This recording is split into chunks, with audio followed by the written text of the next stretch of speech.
Tentu, berikut adalah konversi cerita tersebut ke dalam latar Indonesia dengan mengganti semua elemen India dengan elemen Indonesia yang spesifik sambil mempertahankan inti cerita. Sang kakak Kapolres, kisah haru dua saudara yang terpisah api. Pembukaan cerita. Pukul 6 sore, matahari telah terbenam dan lampu-lampu di kantor pemerintahan mulai menyala. Setelah kesibukan seharian, kini ada keheningan yang aneh. Di dalam aula besar, kipas angin berputar pelan, menciptakan suara mendesis. Beberapa bintara sedang menunggu jam dinas mereka berakhir. Bribka, Brigadir, Polisi Kepala, Bambang, seorang polisi Parubaya, duduk bersantai sambil membalik halaman koran. Sementara Bribda Brigadir Polisi 2, Jono yang lebih muda tersenyum kecil melihat video di ponselnya. Suasana kantor Polsek terasa lengang. Tiba-tiba, pintu kayu besar kantor diketuk pelan. Pintu terbuka sedikit dan seorang gadis kurus mengintip ke dalam. Usianya sekitar 18 hingga 19 tahun. Wajahnya terlihat letih dan cemas. Mata besarnya memancarkan ketakutan, seperti binatang yang terdesak mencari perlindungan. Tubuhnya kotor berdebu, pakaiannya lusuh dan sedikit robek. Rambutnya acak-acakan dan kakinya telanjang, menceritakan kisah kemiskinan dan ketidakberdayaannya. Ia tampak seperti sudah berhari-hari tidak makan atau tidur nyenyak. Dengan suara pelan dan bergetar, ia berkata, "Pak, tolong bantu saya." Dulikung matukum barra, indernya akong barra, dulikung barra. Jono, yang sibuk dengan ponselnya, melirik sekilas, lalu menyeringai pada Bambang. Bambang menurunkan korannya. Ia menatap gadis itu dari atas kacamatanya dan berkata dengan suara berat dan sinis, "Ada apa? Ini kantor Kapolres, bukan tempat penampungan. Pergi keluar." Gadis itu terkejut mendengar suara keras itu. Langkahnya terpaku di ambang pintu, tetapi ia tidak bergerak. Air mata mulai menggenang di matanya. Namun, ia memberanikan diri berkata, "Saya tidak mengemis, Pak. Adik saya, adik perempuan saya hilang. Tolong, temukan dia." "Adik hilang?" Kata-kata itu menggema di aula. Suasana lengang tiba-tiba pecah. Seorang petugas administrasi di sudut tertawa. Jono mencibir, "Wah, adik hilang. Memangnya kantor Kapolres ini dianggap penitipan anak hilang? Hampir setiap hari ada saja yang datang dengan masalah sepele." Bambang membentak, "Apa kau gila? Itu urusan Polsek. Di sini tempat Kapolres duduk. Pergi sana, jangan ganggu suasana kantor atasan.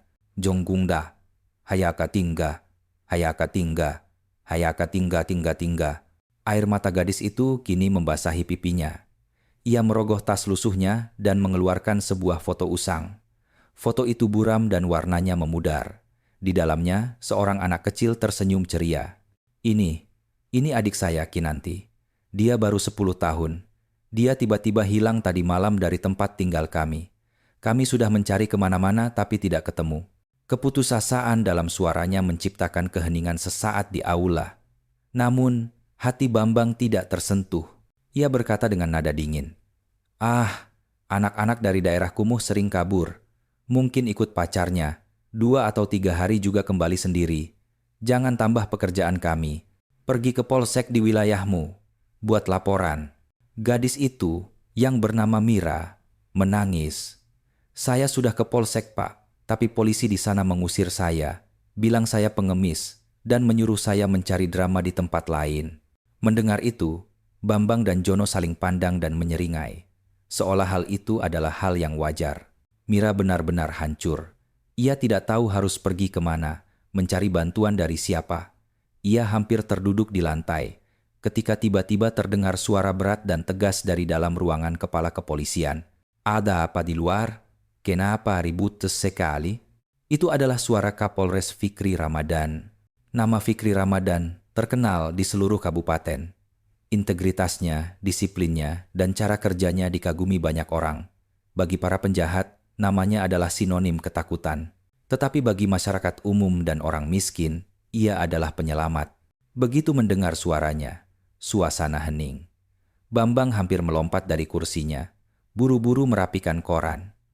Jono segera memasukkan ponselnya ke saku. Semua berdiri dalam posisi siap. Bambang berkata dengan gugup, "Tidak ada apa-apa, Komandan. Hanya ada seorang gadis yang mengatakan adiknya hilang. Suara Fikri Ramadan terdengar lagi dari dalam, diselingi suara lembaran berkas di balik. Seseorang hilang bukanlah masalah sepele, Bambang. Dan belajar membedakan antara pengaduan dan pengemis. Suruh dia masuk. Wajah Bambang pucat. Ia menunjuk ke arah Mira yang ketakutan. Masuklah, komandan memanggil. Mira berjalan gemetar menuju ruangan itu. Jantungnya berdetak kencang. Ia takut. Jangan-jangan atasan di dalam sama saja dengan yang di luar. Ia mengetuk pintu pelan. Masuk. Mira masuk ke dalam ruangan itu. Ruangan itu besar dan rapi. Di balik meja besar, duduk Kompol Fikri Ramadan. Bintang-bintang di seragamnya berkilauan. Wajahnya berwibawa, tetapi matanya memancarkan ketenangan yang aneh. Ia mengamati Mira dengan seksama. Wajahnya yang polos namun hancur, mata penuh air mata, dan suara yang ketakutan. Fikri langsung mengerti kondisinya. Ia bangkit dari kursinya, mengambil gelas, mengisinya dengan air dari botol di dekatnya, dan menyerahkannya kepada Mira. Nadanya kali ini sangat lembut. Duduk, nak, minum air ini dulu. Jangan takut. Katakan, apa yang terjadi? Kehangatan dari seorang perwira tinggi itu membuat Mira terkejut. Ia mengambil gelas itu dengan tangan gemetar dan meminum seluruh airnya dalam sekali tegukan. Tenggorokannya terasa lebih baik. Ia mengumpulkan keberanian dan mulai menceritakan kisahnya. Komandan, nama saya Mira dan adik saya namanya Kinanti. Kemarin sore, semua orang di tempat tinggal kami pergi mengisi air di sumur pompa. Anak-anak bermain di sana. Ketika kami kembali, Kinanti tidak ada. Kami pikir dia main di rumah tetangga. Kami mencari sepanjang malam, setiap rumah, setiap gang, lapangan dekat situ, tapi dia tidak ditemukan. Pagi tadi saya ke polsek, tapi mereka mengusir saya. Mira meletakkan foto usang itu di meja Fikri. Fikri mengambil foto itu. Senyum seorang anak kecil yang manis. Ia menatap foto itu beberapa saat, seolah mencoba mengingat sesuatu. Matanya terpaku pada gambar itu. Untuk beberapa saat, keheningan aneh menyelimuti ruangan, seolah waktu berhenti. Fikri mengalihkan pandangannya dari foto itu dan bertanya, "Siapa namamu, nak?" "Mira." "Mira, foto ini terlihat sangat tua. Di mana kau mengambilnya?" Kesedihan kembali menyelimuti mata Mira. "Sudah bertahun-tahun, komandan. Ayah saya yang mengambilnya di sebuah pasar malam. Setelah itu dia meninggalkan kami. Sekarang kami hanya berdua, saling mengandalkan. Saya bekerja membersihkan rumah di dekat sini dan menjaga Kinanti. Dia segalanya bagi saya, komandan. Tolong, temukan dia." Tenggorokan Fikri tercekat. Ia bertanya pelan, "Siapa nama ayahmu?" "Rashid Abdullah." Mendengar nama itu, jari-jari Fikri yang berada di atas berkas berhenti bergerak. Nama itu menusuk dadanya seperti anak panah.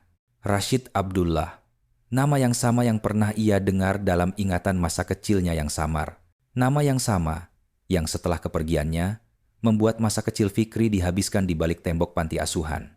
Pandangannya tiba-tiba tertuju pada lengan kanan Mira, di mana pakaiannya sedikit robek. Di sana, ada bekas luka bakar tua yang dalam. Fikri mengendalikan suaranya dan bertanya, "Bekas luka apa itu?" Mira melihat bekas lukanya. "Ini luka masa kecil, komandan. Gubuk kami terbakar. Saya terbakar di dalamnya. Ayah yang menyelamatkan saya. Dia menarik saya keluar. Beberapa hari setelah itu, dia pergi. Orang bilang dia meninggalkan kami." Kompol Fikri merasakan jantungnya berdetak kencang seperti kereta api. Suara teriakan mulai bergema di telinganya. Di depan matanya, api mulai menari-nari. Kecelakaan mengerikan di masa kecilnya. Api itu, insiden yang merenggut seluruh keluarganya. Ia juga memiliki bekas luka bakar serupa di punggungnya. Ia ingat bagaimana seseorang membawanya keluar dari gubuk yang terbakar ke rumah sakit, dan ketika ia sadar, ia berada di panti asuhan. Ia diberitahu bahwa tidak ada seorang pun dari keluarganya yang selamat. Ia mengajukan pertanyaan terakhir dengan suara bergetar. "Mira, kau ingat wajah ayahmu?" Mira menundukkan matanya. Hanya samar-samar. Dia sangat tinggi dan kuat, tapi dia meninggalkan kami. Ibu kami sudah tidak ada. Ayah juga meninggalkan kami. Nah, Isma, Linggong tu, Andak Sisi, Merukwa. Kompol Fikri bangkit dari kursinya, seolah disengat listrik.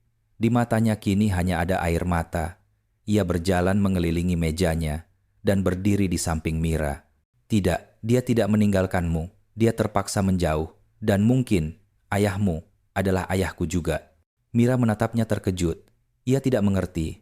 Apa maksud Anda, Komandan? Apa yang Anda katakan? Air mata Fikri mengalir deras. Seorang perwira polisi yang ditakuti para penjahat kini menangis seperti anak kecil. Mira, aku juga putra Rashid Abdullah. Aku, abangmu Fikri. Di dalam ruangan kantor yang tenang itu, seolah terjadi ledakan. Keheningan begitu dalam, sehingga detak jam terdengar jelas. Bibir Mira bergetar, ia tidak percaya. Abang berkata jujur. Abang meninggal dalam kebakaran itu. Fikri melangkah maju dan memegang tangannya. Tidak, aku selamat. Aku terluka parah dalam kecelakaan itu. Seseorang membawaku ke rumah sakit dan dari sana aku dibawa ke panti asuhan. Aku diberitahu bahwa aku punya adik perempuan yang meninggal dalam insiden itu. Aku mengira kau sudah tiada dan kau mengira aku. Fikri mengeluarkan dompetnya. Di dalamnya ada foto yang sangat tua. Seorang pria, seorang anak laki-laki kecil, dan seorang bayi perempuan di pangkuannya. Foto itu sangat mirip dengan foto yang dibawa Mira. Mira tidak bisa menahan diri lagi. Ia menangis tersedu-sedu. Abang, ia memeluk Fikri. Rasa sakit, kesepian, dan keputusasaan selama bertahun-tahun kini larut dalam air mata. Kakak beradik itu bertemu kembali setelah bertahun-tahun di tempat yang tidak pernah mereka bayangkan. Di luar aula, para bintara dan staf yang mengintip dari celah pintu saling berpandangan. Wajah mereka pucat. Gadis yang mereka anggap pengemis ternyata adalah adik kandung komandan tertinggi mereka. Bambang hampir pingsan. Kini, masalahnya bukan hanya kehilangan seorang anak. Ini adalah kisah keluarga yang harus diselesaikan. Fikri menenangkan Mira, mendudukkannya, dan membelai kepalanya.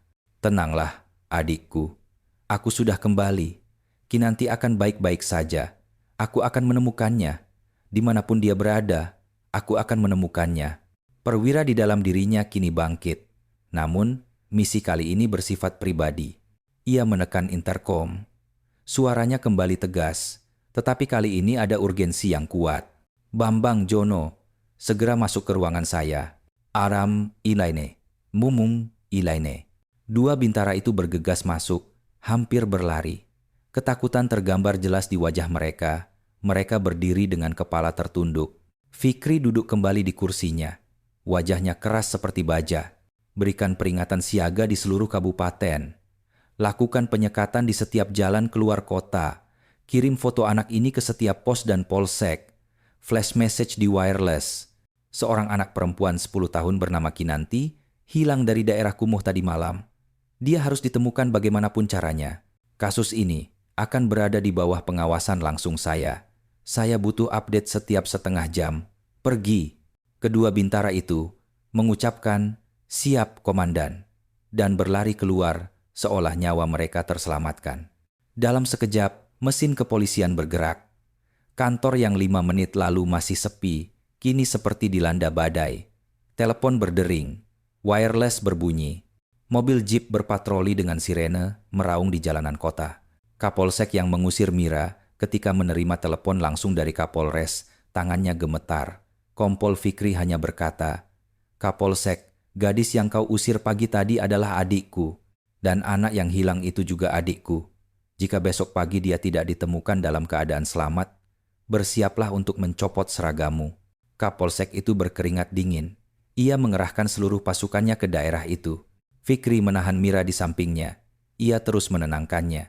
"Jangan khawatir, Mira. Polisi kita sangat cakap. Mereka pasti akan menemukan Kinanti." Jam berlalu. Malam semakin larut.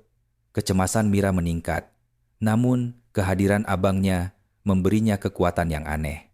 Sekitar pukul 11 malam, sebuah pesan masuk di wireless Fikri. Seorang informan melaporkan bahwa beberapa orang menyembunyikan seorang anak di gudang pabrik karung goni tua dekat permukiman.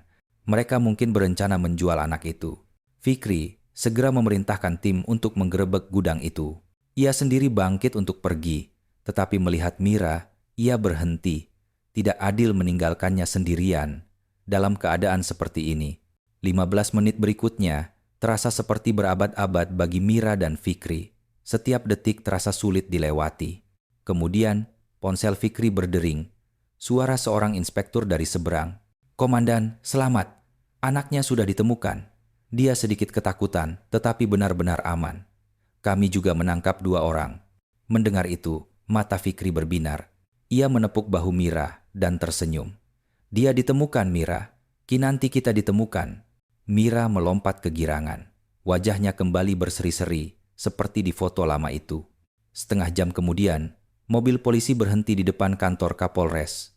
Seorang polwan membawa Kinanti masuk. Kinanti ketakutan. Matanya bengkak karena menangis. Begitu melihat Mira, ia berteriak, "Kakak!" dan berlari memeluknya. 2 saudara itu berpelukan dan menangis lama sekali. Itu adalah air mata kebahagiaan, air mata pertemuan. Fikri berdiri di sudut, mengamati. Matanya juga basah.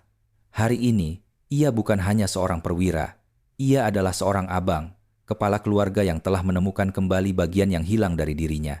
Ketika tangisan kedua saudara itu mereda, Fikri mendekati mereka. Ia membelai kepala Kinanti dengan lembut. Kinanti menatapnya takut-takut. Mira menjelaskan, "Kinanti, ini abang kita, abang besar kita. Aitun 9, G99.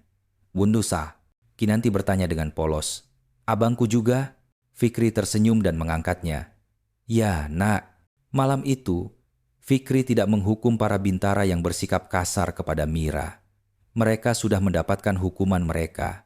Hati nurani mereka sendiri yang menghakimi. Fikri membawa kedua adiknya keluar dari kantor. Mobil dinasnya sudah menunggu. Ia mendudukkan mereka dengan hati-hati di kursi belakang dan duduk di kursi depan.